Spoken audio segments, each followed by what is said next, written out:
This is where it all starts, or someplace like this. Usually it's somebody's basement, or garage, or even on a corner. And then a friend says, "Hey man, you guys are really good. What's the group called? You ought to play out." That's the beginning. They're the first three things hundreds of bands do each year. Get a name, find a fan, and start playing out. Being an artist attempting to get into the music business is a very dicey proposition in that it's a business of rejection. You just have to love it with a passion. It has to be something burning inside of you. The dream is for these kids is to play their music in front of people who are singing along with them or responding to it. And that's fantastic. That's the constant driving force of our business. Out of the 2 million bands looking for record deals, there are only 100 A&R people at record companies. And out of that 100, maybe 20 have signing power. It's very difficult. So it's a 1 in a million shot, but that doesn't keep hundreds of groups from getting together, writing some songs, and trying to make it. With all of that competition, how does a band get from here to here? What does it take to get a club owner to listen and give your group a chance? How do you become part of the scene and create a buzz? What do you need to know to make things happen? How about a manager? When should you get one? Or a lawyer? Where can you get help along the way?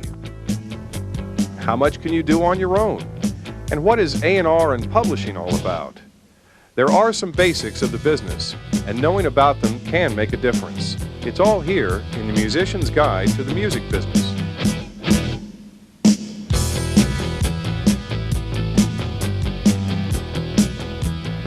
You can be the next Guns N' Roses and sit in your garage and play forever, and if no one ever hears it, no one's going to know any better. When you're within a shell of a garage or a basement, there's only so much input from the members of the band. When you get out and you play in front of people, you really find out what works and what doesn't.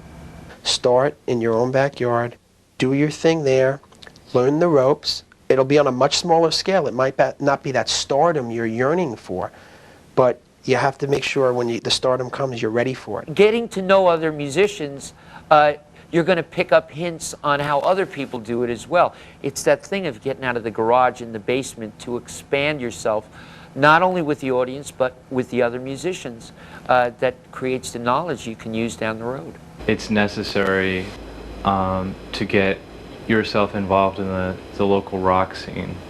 There are clubs who book metal, there's clubs that book rock acts, more alternative rock acts, and the way to do that is just send them a tape of the band and be persistent as hell. There are a lot of ways to get heard by club owners. I know we played a lot of open mic nights and jam nights and got gigs that way, but I think the most effective thing was to just send them a tape of a practice we had in our basement with a boombox. Get a little demo tape together again and go out there and even hand deliver it to people who book clubs.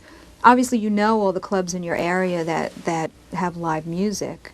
You go there during the day or early evening, and you want to speak to someone who's in charge of booking the music. The artist calling directly develops a relationship between whoever's booking the club and the musician. And for the most part, that relationship will hold up for as long as the band is playing. I'm a songwriter. We're an original band. I mean, that's our thing. But as a new band, it's very difficult to find many places to play that we can just play our material. So what we've been doing is calling around and finding places that will let us come in and play our stuff as long as we play a few covers. Maybe 50% covers, 50% originals. And actually, they pay better than a lot of the original clubs do.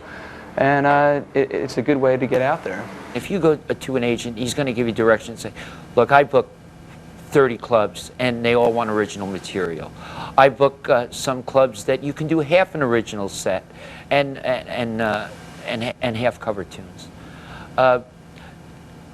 It really depends on the club. You have to ask. The club is interested in getting people in to buy drinks and buy the food.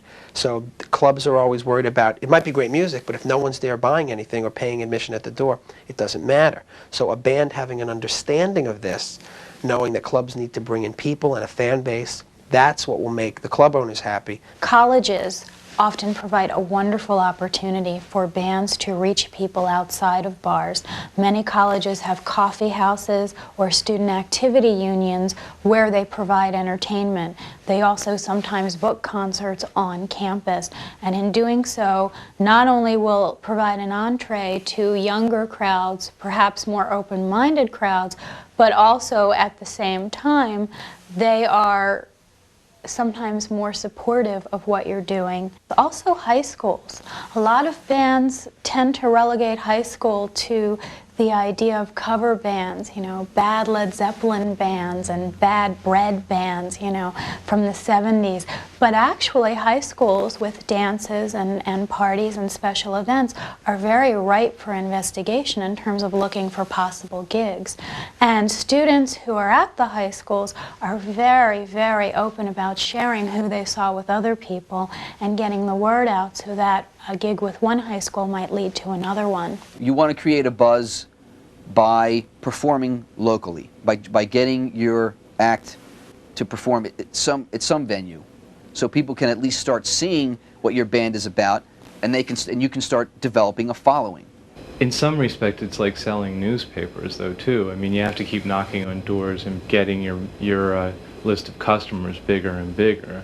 The real key to the whole thing is finding out what type of a club you're dealing with, so you don't waste phone calls and tapes and a lot of time. Try and zoom in on what you would like to do the most first. Playing out is a must, and getting gigs takes persistence. Make a demo tape, even on a boombox, and try for a personal contact with a club owner whenever you can. Start with your local bars and taverns. You'll find listings in the weekend section of your local paper. There are also directories that list clubs, talent buyers, and booking agents. And don't forget about colleges and high schools.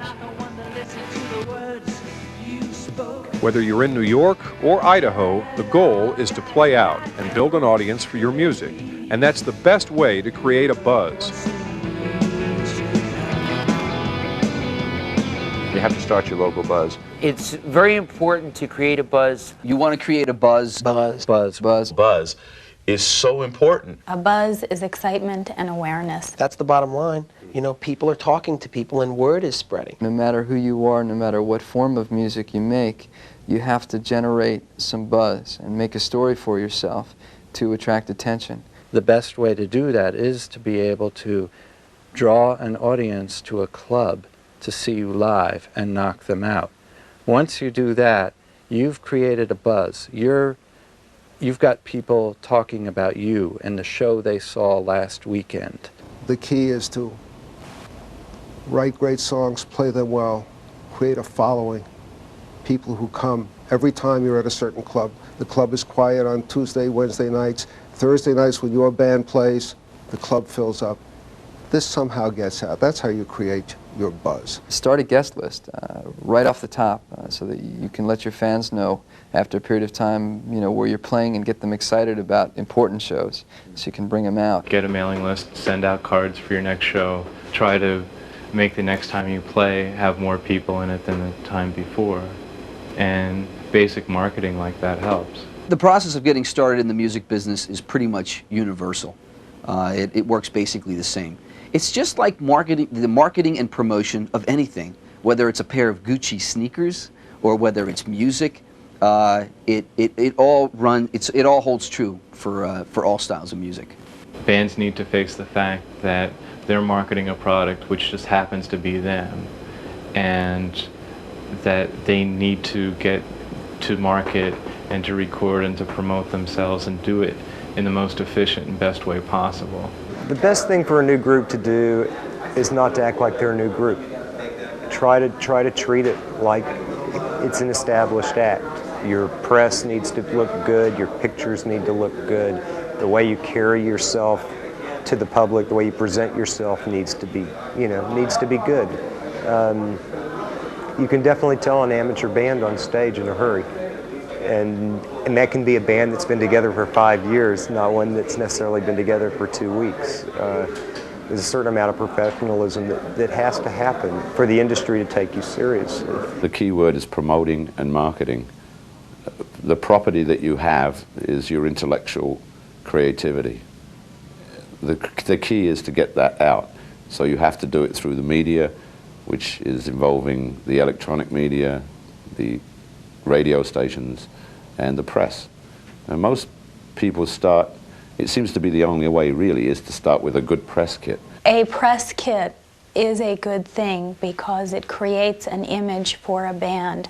In essence, it's your resume, so to speak, and attachments. So when you are sending out a press kit, it is a very good idea to keep that in mind. It's not about a lot of extras, stuffing it with lyrics and so forth and so on. It's basically your means of getting yourself in front of people because you can't be there in person. Locally, I found that a lot of the papers and magazines and fanzines are very interested in what we're doing because we're from the area. They really are trying to be supportive. And as long as we let them know what we're doing and where we're doing it by the time that their deadlines arise, they'll print something. And a lot of times they'll just put our press release right in. The way we send it in, they'll just put it right in the paper. So we can sort of dictate what we want said about us. When first starting out, a press release should be no more than the basic who, what, where, when, how, why. As the band grows in stature, there may be a need for more information, and as such, include more information in the press release to support that. But initially, you just want to get in the door, get the information known, and get out. Press is very important in getting a buzz, and every small community, every big community throughout the United States has some kind of music paper. And be nice to the writers, they'll be nice to you, invite them out to your shows. That's a great way of getting your own buzz going. A lot of artists can fan the flames themselves. Poison, when they were trying to get a record deal out in Los Angeles, was printing up their own flyers and sort of four-color posters with shots of the guys in the band, and they were tying them and stapling them to every phone pole in Los Angeles. And they would do that every time they had a show. Midnight Oil in Australia got so good at that all they would do was put their logo, which doesn't even say Midnight Oil. It was basically kind of a hand thing, and they would just put this hand and it would say the date, time, and place, and people would show up at the show. As a new band, we seem to spend more time promoting a show than we do practicing for it.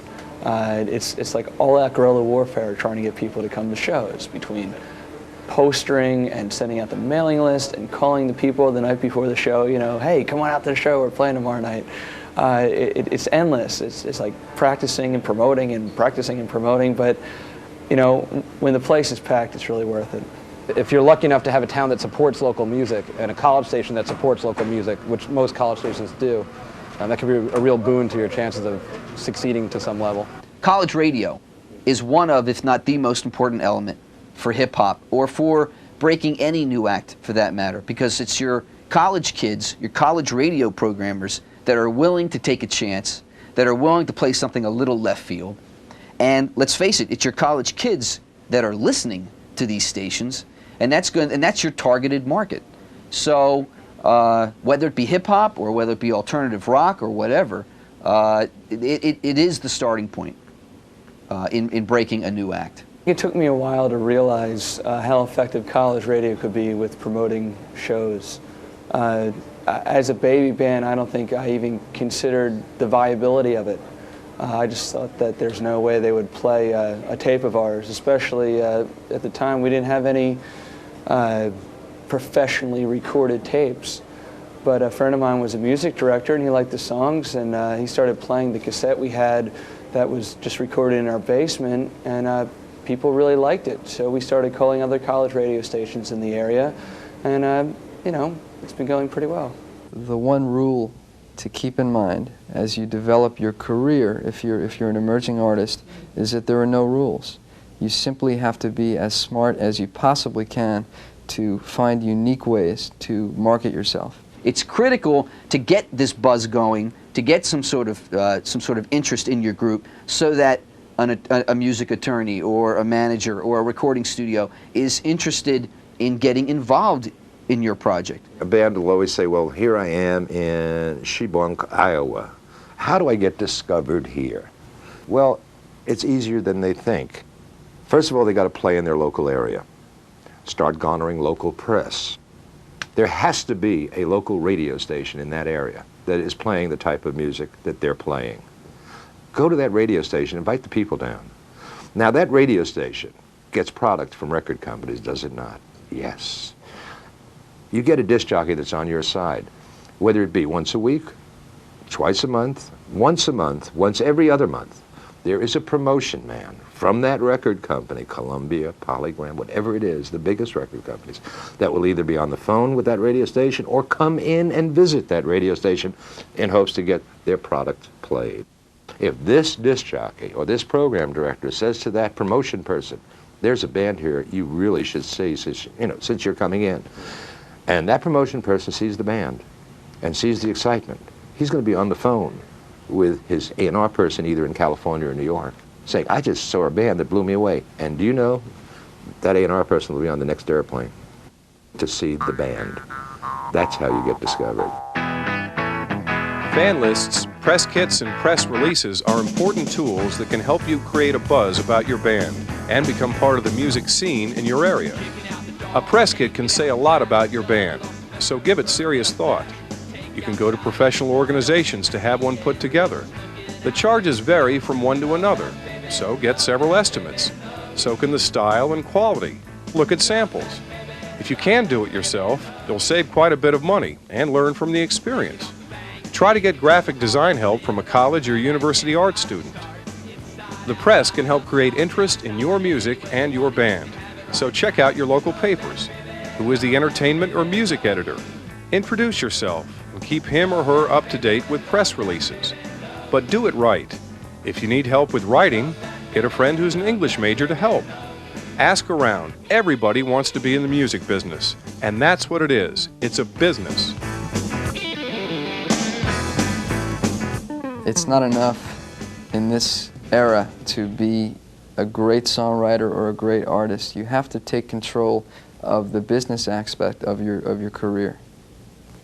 No question about it. I think it's important to at least to have some sort of overview, or at least a focus as to the different aspects of what you need to know in the business. Sure, it's important to craft your music because that's what you're about. But I think you can't be naive about the other sides of the business, because that'll be your downfall in the long run. A band needs to realize that that's what you do. You know, and as much as it's fun and it's exciting and rock and roll and all that, I get all of that, and I love that. It's the reason why I'm in the business as well. But at the end of the day, that's your business. Just like Joe Blow next door to you goes to work every day at the supermarket, or so-and-so is a doctor, or so-and-so is an insurance man. What you do is you're a rock and roll musician. That's your corporation. No one is going to be as interested in their career as they are. I mean, it's their work, it's their art, it's their passion, and they need to have that interest, too. They need to know to protect themselves and to have a general idea. They don't need to go out and get a law degree, for heaven's sakes, but they do need to know basics. You know, otherwise, they can make mistakes that can set them back. I believe it's very important for new young artists starting out to know as much as they can about the music business.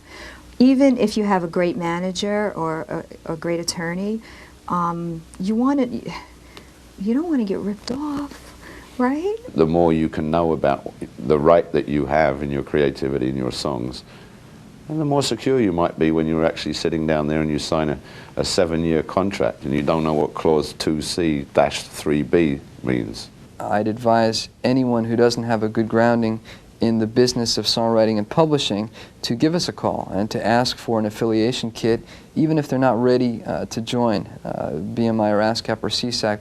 Our primary job is collecting royalties, primarily broadcast royalties, and paying them out based on airplay to the creators of music, to the writers of songs.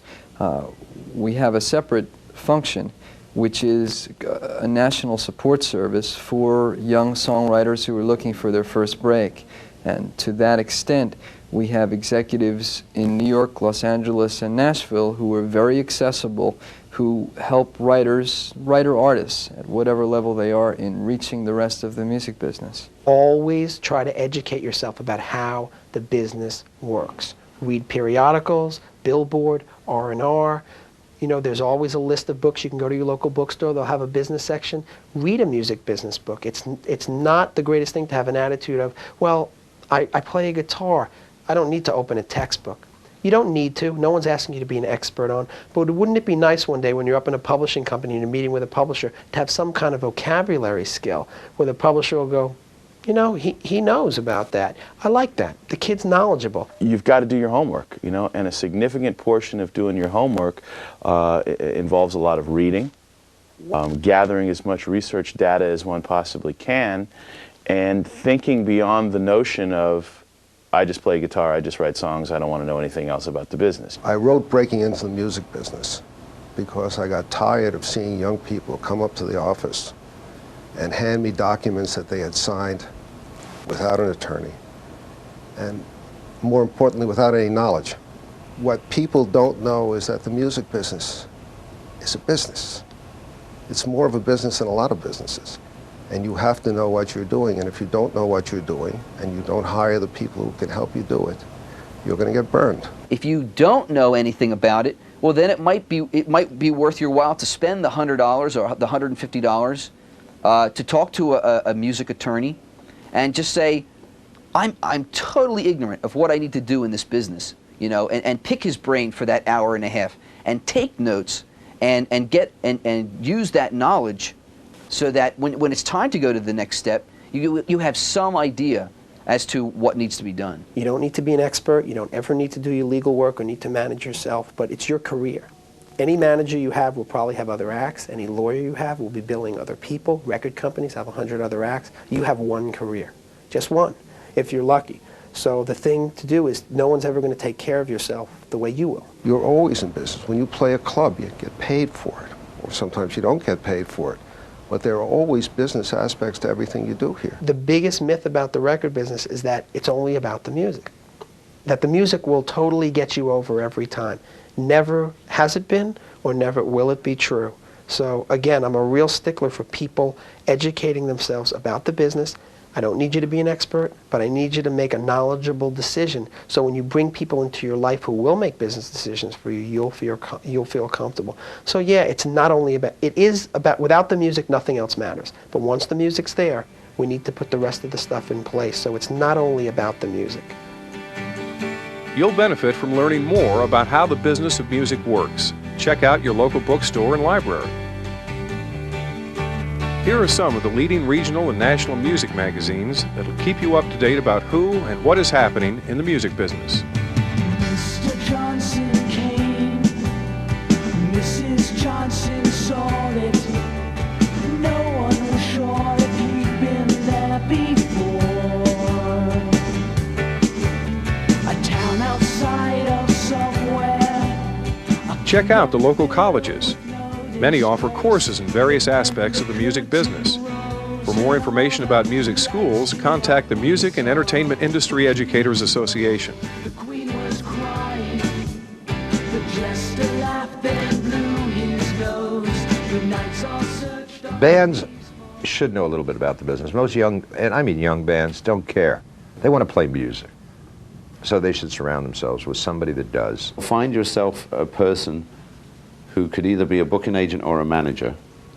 It doesn't necessarily have to be a professional, as long as they're polite and persistent. A group looking for a manager should probably look for first somebody that they can relate to and somebody who they feel understands what they're doing. The worst mistake a band makes, and it's usually the first mistake a band makes, is their friend who knows nothing about the music business becomes their manager.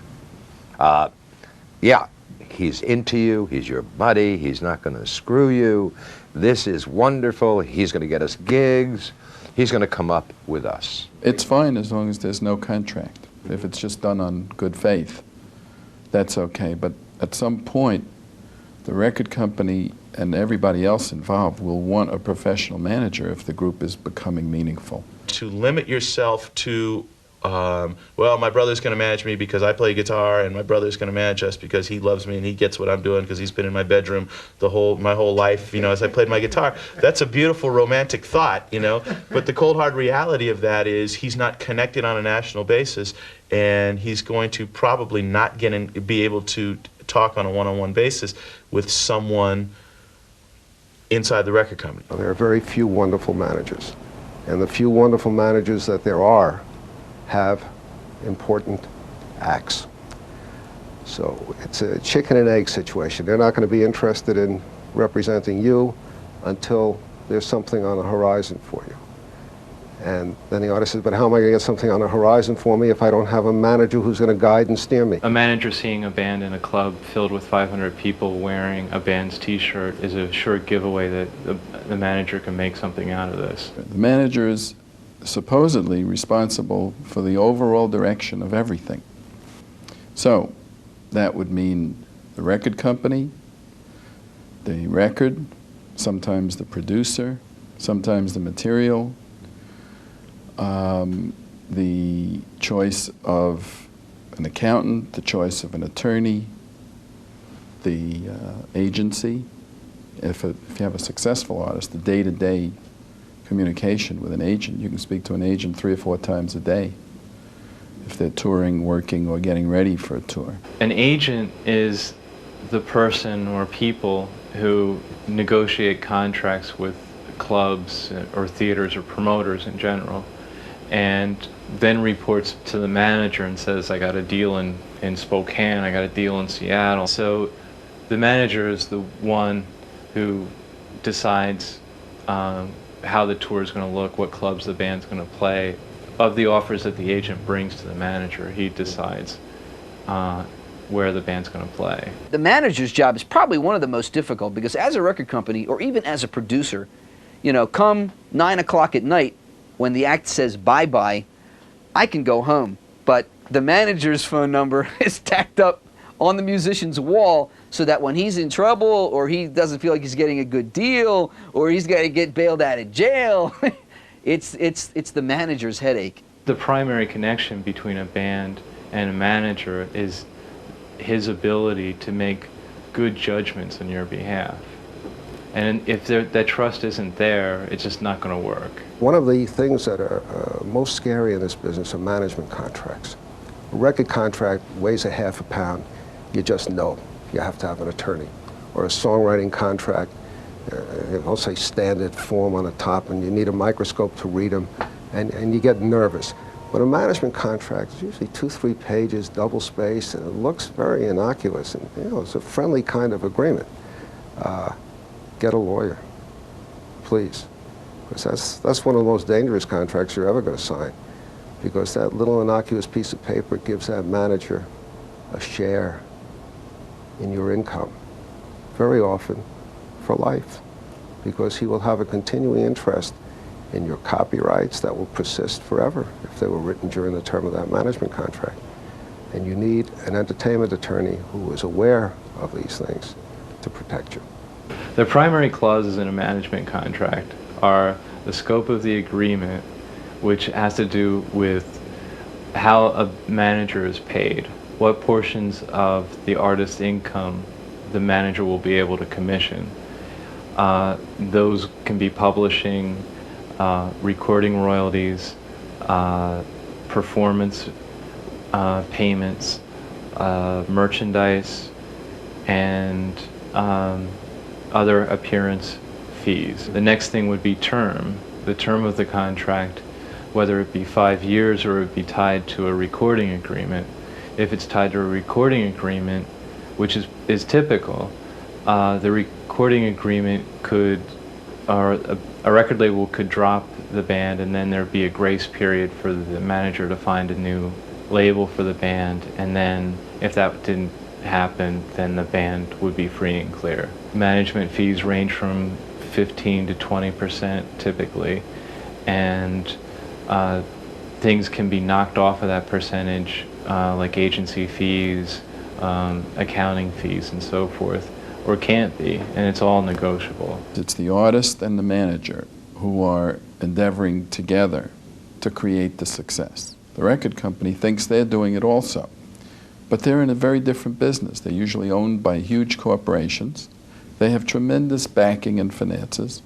If the artist that they believe in so passionately fails, nobody will notice 6 months to a year later. But the artist and the manager will have put so much time and effort in during that period that they're the ones who really have everything at stake. Or you sense that you need the help of an attorney. Rule number one is to find an entertainment attorney. Now, you can't just look out your window and spot an entertainment attorney. We look pretty much like other people most of the time. You can't go to the yellow pages. There's no listing for entertainment attorney. So you have to go to the industry that you're going to become part of. If they are experienced entertainment lawyers, they're going to know what the typical parameters are or what the playing field's like. The lawyer who did your parents' divorce is not going to know what level of compensation is right for a manager, what the term is, and either will view it as being reasonable or not reasonable without having any experience at it. I represent artists, record companies, managers, songwriters, music publishers. We sit on different sides of the table all day long, changing hats. What I dread is a group that comes in and they're represented by their cousin, who is a real estate lawyer in Hackensack. Now, I know this is going to be a dreadful negotiation because I can't talk shorthand with him. He doesn't know the shorthand. He is going to question all of the things in the contract that you don't ordinarily question. He's going to miss all the important money points that ultimately will cost his cousin a fortune because he doesn't know the nuances of it or what their significance are. I think you have to be cautious, but you have to be open. You know, it's kind of, you know, it's like a relationship almost. You know, you see people who got wounded in a past relationship, so they go through life saying, I'm not going to fall in love again. I'm not going to end up with anybody. I'll never do that again. Well, you're an idiot to do that because you're closing yourself off to a very important part of life. You know, sure, you should be cautious about it so you don't do something stupid. You know, recognize the edge that one might fall over, and if you do fall over that edge, you know, realize how far down you're going to fall and what's going to happen when you land. And I think that's applicable in the music business, you know, is don't be an idiot, you know, and just like jump at the first knucklehead who comes in a three-piece suit telling you that he's done a record deal. What you sign today may last a lifetime, so don't sign anything without the proper advice, and find out about the people who want to make a deal. Ask questions, check around, get as much information as you can. There are several directories available that provide lists of entertainment management firms and lawyers. And the Volunteer Lawyers for the Arts provides free or low-cost legal advice and referrals to musicians and performers. To find out whether your city has such an organization, check with your local bar association. Music conferences and seminars are a great way to get more information about the music business, meet other musicians and songwriters, and come into contact with many of the business professionals who can make things happen. The main purpose of seminars are to get people that are in a like business in the same space together and try to get them to network together, whether it's future business or just knowing what's going on from one city to another, from one company to another. What bands do get out of it is they meet other musicians, they get leads on other gigs in other cities or management. They meet managers, they meet attorneys, they meet publishers, they meet promoters, agents. They meet all the things that make the big picture happen. It's a networking opportunity. It's a chance for you to meet people that there's no way in the world you would ever get an audience with without it. The New Music Seminar, the South by Southwest, the local seminars in everybody's hometown, I think is very important for young people to go to. Seminars are helpful to the extent that enables young artists to actually come to grips with people in the business. And all the panels are people that are in the business. So you're going to meet a lot of people, you're going to see a lot of faces and get the names and the companies where they work and you know, maybe even go up and shake their hands afterwards. A lot of people will do that. A lot of the industry, you know, people will hang around and, and speak to you. It really depends on how you present yourself. Being around the industry being around thousands of people all doing the same thing, you pick up ideas. You see what somebody else does. The worst thing you can do is try to go in there with your tape, shopping your tape. If you don't know anybody, no one is going to listen to you. It's too crowded, it gets crazy. But for you to just go to every panel, absorb as much as you can, see, just be an observer, see how it works, gather as much information. There's a wealth of information at these seminars. Go to those panels. The panels are set up to teach. Take a notebook, take a pencil and paper, and listen to what people say. There's a question and answer period if something is not clear in your mind. You get to meet the people that make it happen. You don't meet them all. Once in a while, you can't meet them all. But you get to mingle with those creative people, the professionals that come to these seminars. And it's a very huge learning experience. The directories that the seminars and conventions put out are one of the most valuable tools in the business. The New Music Seminar book has 5,000 people in the music business with their contact information from all over the world. You could never put that kind of Rolodex together on your own. The conferences provide great opportunities to get names, to make contacts, to take in information.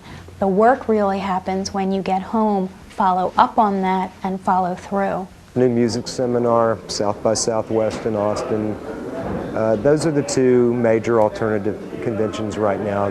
The other conventions, there's the Concrete Foundations Forum, which is a heavy metal convention and strictly designed for that audience and that market. It's a very good convention. There's trade conventions. Performance Magazine hosts one every year. There's regional conventions, Atlanta, Phoenix, Vancouver. I'm sure Fargo, North Dakota will have one within the next 2 years. There's other magazine conventions, CMJ, Gavin Report hosts a convention. There's the Winter Music Conference that deals with dance music. It's really trying to figure out where your target market's going to be. Even the performing rights societies, ASCAP and BMI, hold wonderful seminars that not many people know about. They're small, they're informal, and they have some very high-powered speakers there. And all somebody need to do is look at information, get the number for ASCAP or BMI, which are two performing rights societies that basically act as collecting performance money for writers and publishers and paying it out. All they need to do is call them and ask them about certain seminars they run. They'll be more than happy to let you know when these things are going on. Part of the services that ASCAP can provide for writers, for emerging writers, is on the educational front. We have songwriter workshops frequently in all areas of music, and that would be a forum where you can be introduced to new collaborators.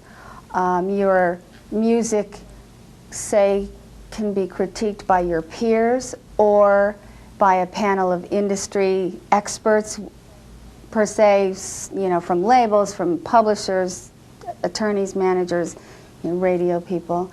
And that is in every area of music. We spend a lot of our time educating and reaching out, going out into communities other than the major music centers to try to teach songwriters the business side of songwriting. We expect that writers are as professional as they can be at their songcraft, and we try to come in and explain how the business side of the music business works. There's BMI and ASCAP reps accessible to every songwriter in the country. All they have to do is call any major office and ask for a membership director, and they'll get all the information they need. We're a resource that needs to be tapped by young writers. They're missing out if they don't find us. It's just the sharing and exchanging of ideas, and how can that hurt? You need to communicate with people. You need to know the language. You need to understand and get inside of their heads. And the only way you do it is by reading, asking questions, and again, attending panels and seminars and getting to meet people. And again, one person might not have the right specific answer. It's getting all the information and putting it into a sifter and coming out with what's right for you. Music conferences and seminars provide a casual opportunity to make contacts and learn more about the music business. Here is a partial list of regional and national conferences which are held in North America throughout the year. There are also several international conferences. Information about these can be found in some of the directories referred to later in the program. Many of the conferences and seminars have showcases, which give emerging songwriters, musicians, and performers an opportunity to be featured at the event. Be sure to ask about showcases when you contact the sponsoring organization. BMI, ASCAP, CSAC, and in Canada, SOCAN are performing rights organizations, but they also actively reach out to new artists. They're an important resource, and they can connect you to the rest of the music business. Trying to be cool. I was blowing smoke, skipping school, telling tales and breaking rules, spreading stories that were true, burning all my bridges too. The National Academy of Songwriters also provides workshops, forums, and seminars to members. What can I do? Record something, get something to sell some t-shirts, sell some cassettes, local cassettes in the marketplace. You can find studio time cheap enough to go in and do things. Nobody's expecting you to have a record that's 48 track production, produced by fill in the blank producer. Do your thing. A lot of them create their own label, so all of a sudden they do have a record out. It might not be on Sony or Polygram, but there's a record out and they're selling it after their shows.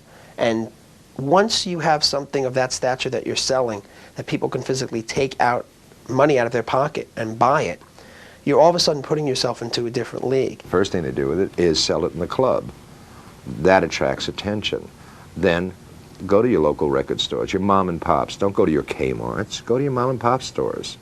There has to be record stores that are selling alternative quote-unquote product. There is a distinct advantage at putting out your own record. If the record is genuinely good, okay, you can get your record placed in retail, what we call mom and pops or one-stops. So the record store owner will play your record on Saturday, all right?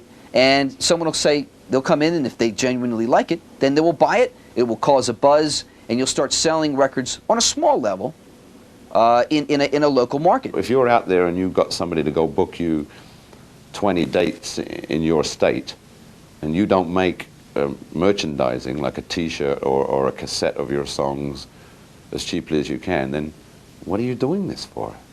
Your own ego? Maybe. It's crazy not to take advantage of the buyer who's like right there in front of you. And the key is to get that buyer to part with their hard-earned money. So one of the things we do is we encourage all the bands to make merchandising and to take records on the road with them.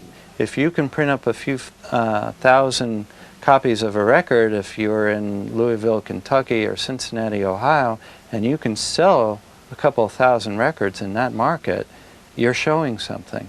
And if you can get radio play, you're showing something again. College radio in general is sometimes the only way for a band to get heard without the machinations of a major record company behind them.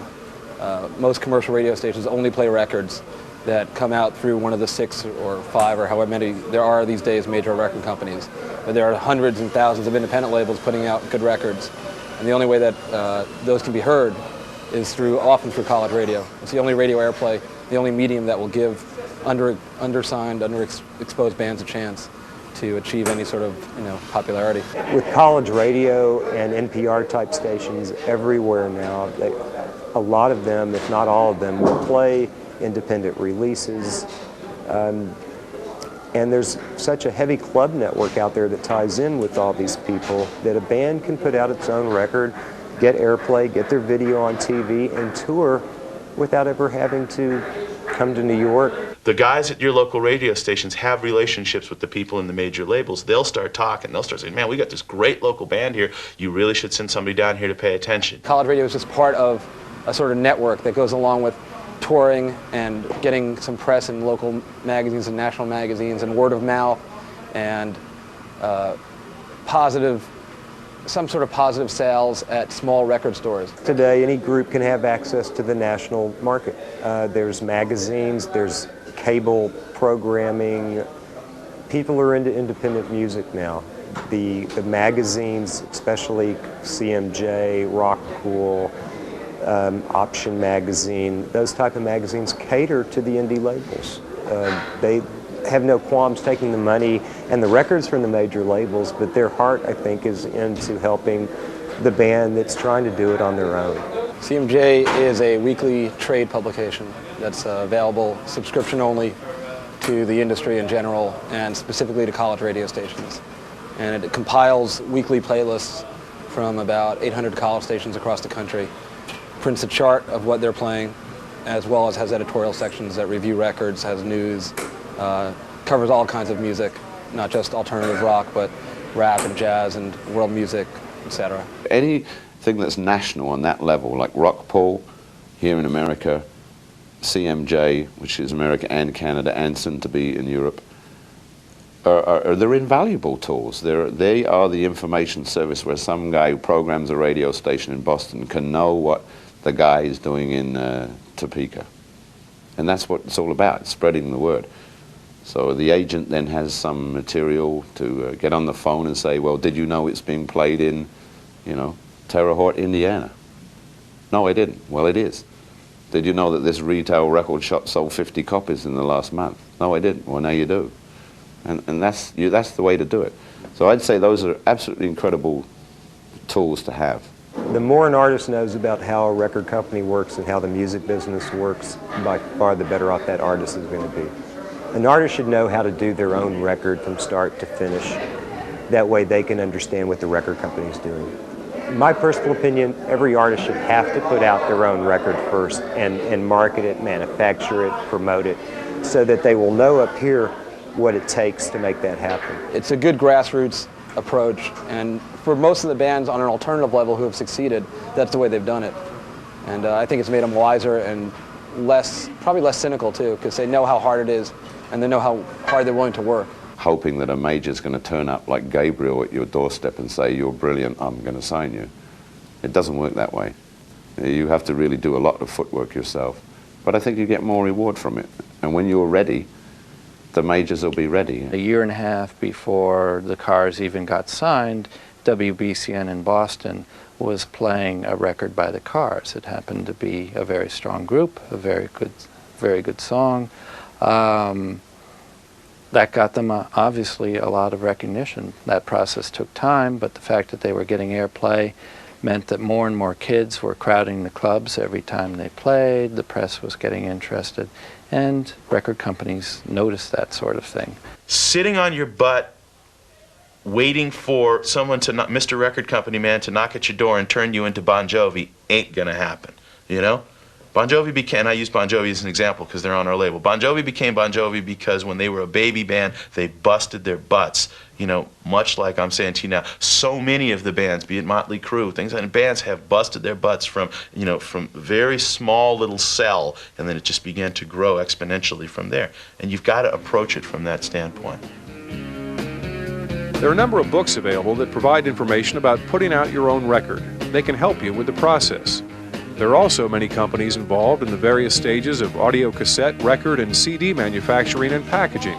Most are listed under recording services in the phone book. They'll work with bands directly. Make sure you shop around for the best price and ask for samples of what they've done. Lists of college and commercial radio stations are available from a variety of sources. Most college stations and some commercial ones will accept independent product. Generally, they prefer receiving a 7-inch record or a compact disc. Cassettes, however, are the principal format for submitting demos to A&R directors and publishers.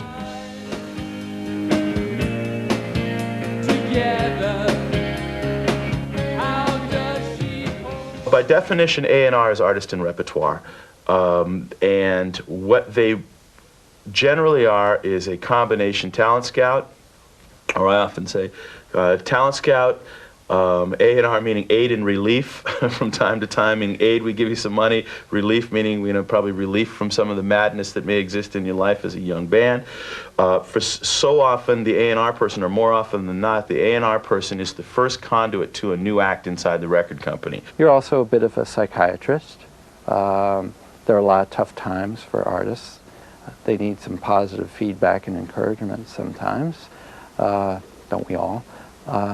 You're a father confessor. You're someone who has an artistic affinity for that artist. So you understand what it is you're trying to do, and you can find ways to enable that artist to actually, achieve what they're trying to get down on a record and get out to the public. The A&R person is generally the person who playing, the Blue Iowa at 2 o'clock in the morning, or New York or Boston, whatever the case may be. One of our guys is there, or women are there, and they see you, they get that spark, they get the buzz, I really dig you, and then all of a sudden they go on a personal crusade for you inside the record company. And begin the process of getting the music to us, et cetera, et cetera. And they really become your kindred spirit, your patron, if you will. In order to get started, I would submit 3 to 4 songs of incredible potential. Send your best, because this is my first impression.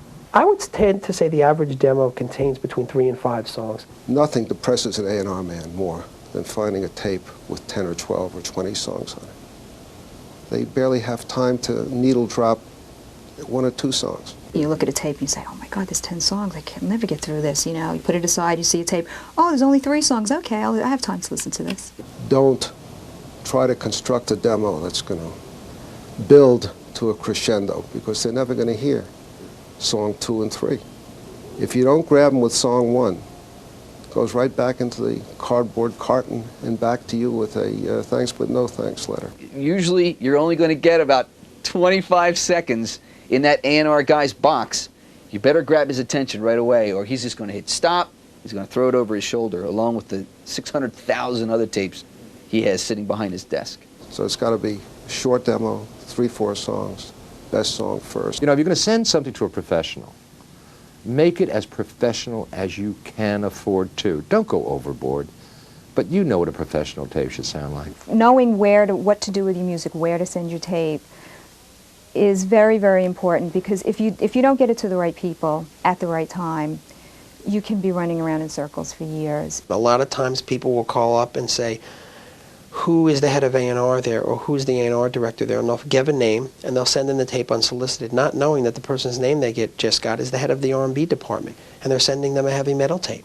Chances are, unless the guy can concoct that it's great, he's not going to pass it on. He's going to go, you got to be kidding me, and toss it away. A lot of people will send this letter telling a little about themselves, what kind of material they write, and they'll even include a postcard with a stamp and a return address and a box to check, yes, I'm accepting tapes, no, I'm not, what kind of music am I looking for. What most new artists, writers do when they make their tape in the basement is right away run out and get the local trade magazine that will probably have all industry people listed in it, and they check off every name and just send out their tape. And we get a lot of that. We call that unsolicited material. Most major companies will send that back without even opening it because of legal ramifications that could happen. An unsolicited tape is a tape that just comes in out of the blue. It can be addressed to a specific A&R person at the company. It may not be. Sometimes it's just sent to A&R department. Those are unsolicited tapes. If someone takes the time to write a letter telling a little about themselves or calls, we will accept their tape. Many record companies do send unsolicited tapes back. Others brag that we listen to everything. Well, there are listens and there are listens. And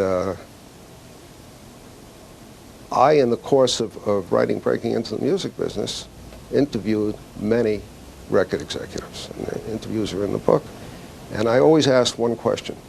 Did you ever sign an act that came to you as an unsolicited tape over the transom. Nobody ever said yes. The way to really get your tape listened to is to find a person locally, maybe just a club person, someone in your town that may have a little bit more knowledge of the working industry and that may be able to represent you. We do get tapes from attorneys in a lot of towns, and these we will open more readily, especially if there's a phone call. If you get someone to represent you, an attorney or a manager, who knows the business, who has a working knowledge of the business, they will normally not send a tape out blindly. It's important for the baby bands to know when they're looking for their record deal, you don't need to go right to the label. There's other avenues. You might find a producer associated with a studio that wants to spec on your product. Most struggling groups, if you're a musician, you're struggling, don't have money. So the viability of this spec deal is real important. And basically what you're able to do is you go to the recording studio and you say, we don't have money to record, but if you're willing to put up that money for us, if we do get a record deal or a publishing deal, then we'll pay you back for the studio time we used, plus you will get a percentage of our record or our publishing deal for taking the chance.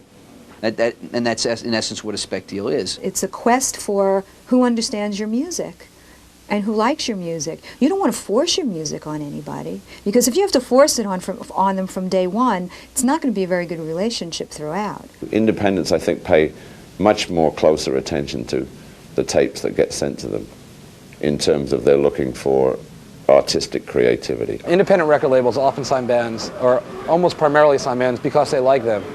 It doesn't really concern them that much how popular the band is. They're willing to take a chance on a band if they think they're good, because they don't have high overhead, they're not making a big investment, and their intent's probably a little purer than some of the major record labels. They don't have to satisfy such a wide demographic base. Therefore, they can sell 3,000 or 4,000 records and make a profit. You don't just go to any indie, you go to the one where you think the vibe is right, where they understand your music, they understand how to market you. And I think you'll get more reward for your dollar for the first 2 or 3 albums. And if you stick at that, the majors will be around. They're not going away. You're not going away. There's definite advantages to recording an independent label for a couple of reasons. For one, they're usually smaller. They can give you more attention. They're more willing to take risks. They don't have to necessarily hear that pop hit on your tape. And they're more accessible. Now, that's not to say you shouldn't go for a major label, because a major label is going to give you the muscle and the support and the money and the big video budget for MTV.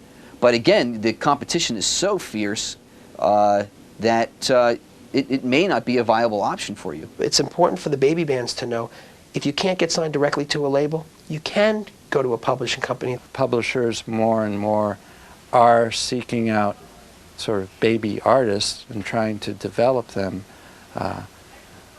I think they can be helpful. They can help fund an artist, help them survive while they're trying to get their act literally together, maybe showcase them in area clubs, and get them ready for A&R people to see.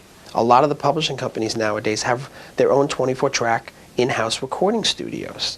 So not only are there writers doing demos, song demos in there, but a publisher can go into a club one day, say, you know something, you're a great band, you're about a year away, your songs need some work, I think I know a producer who'd be great for you, you're writing your own stuff, let me sign you to a little development deal, I'll give you the money to do some demos, and I know basically every A&R person in the business. I can't promise you a deal, but you know something? Let's work for 6 months. I think I can get you to where I can get you a deal. And I know 3 people who I think would love this once it's ready.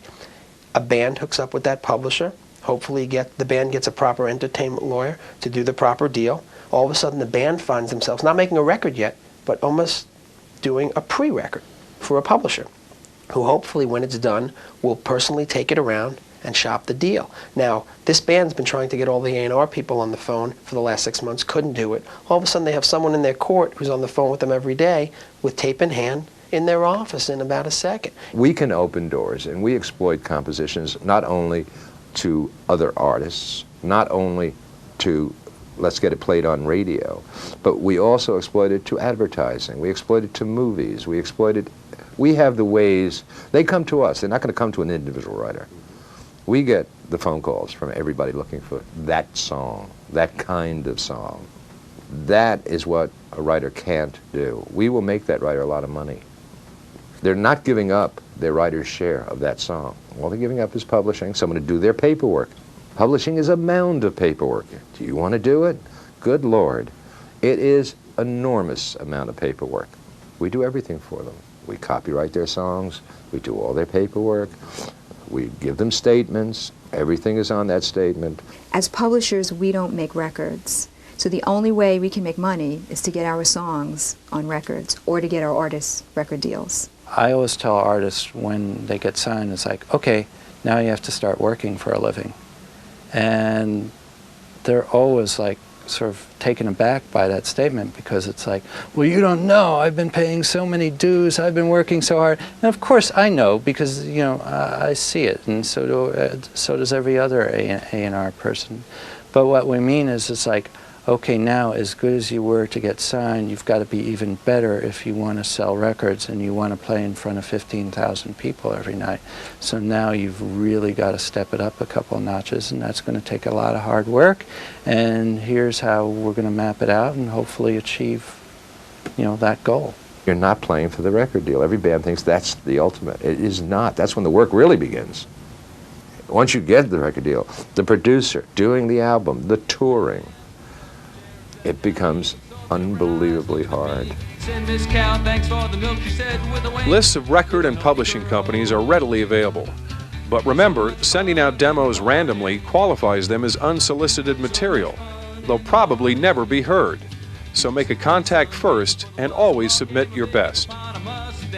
If you're going to send a video of your group performing, keep it brief and always include an audio cassette of your music for sound quality. So much fun in the morning.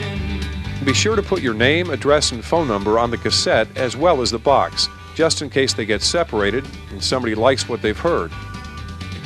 Getting signed is not the end of the story. It's the beginning. To make it takes a lot of work, commitment, confidence, and the right timing. And like most businesses, it also takes getting help and support from people you meet along the way.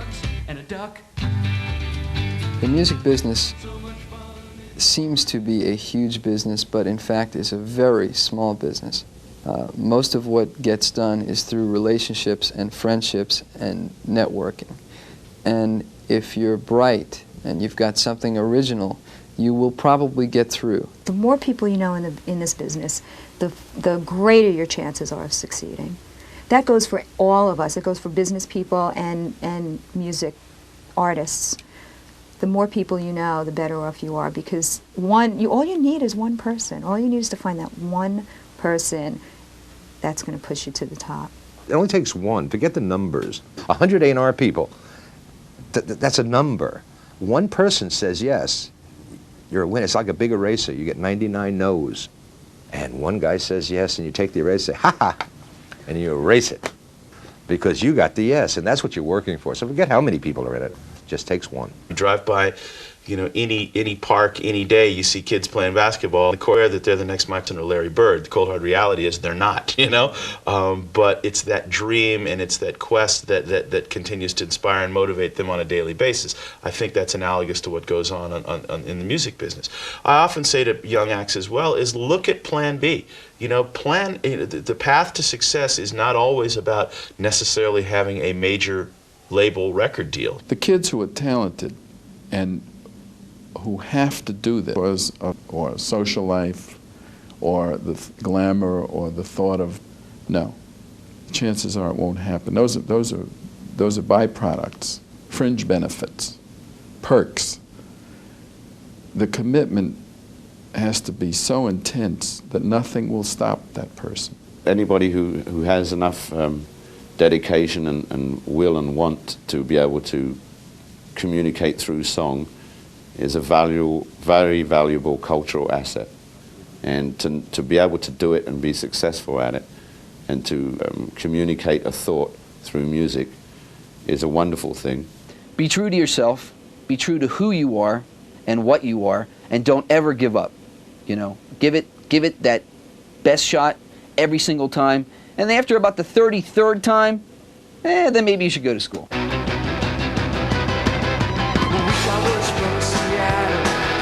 I would never take them back. I'd form a hardcore band and try to sound real bad. I wish I was from Seattle. I'm cashing on the instant fame. See my face on Rolling Stone and everyone would know my name. I wish I was from Seattle. I wish I was from Seattle. I wish I was from Seattle.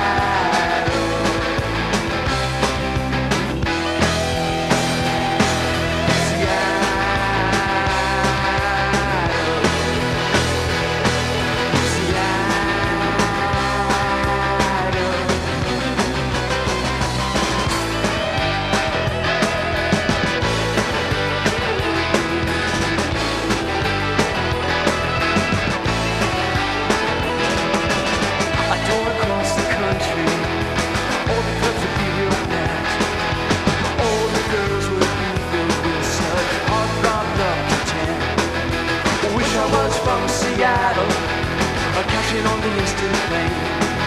They see my face on Rolling Stone and everyone would know my name. I wish I was from Seattle. I wish I was from Seattle. I wish I was from Seattle.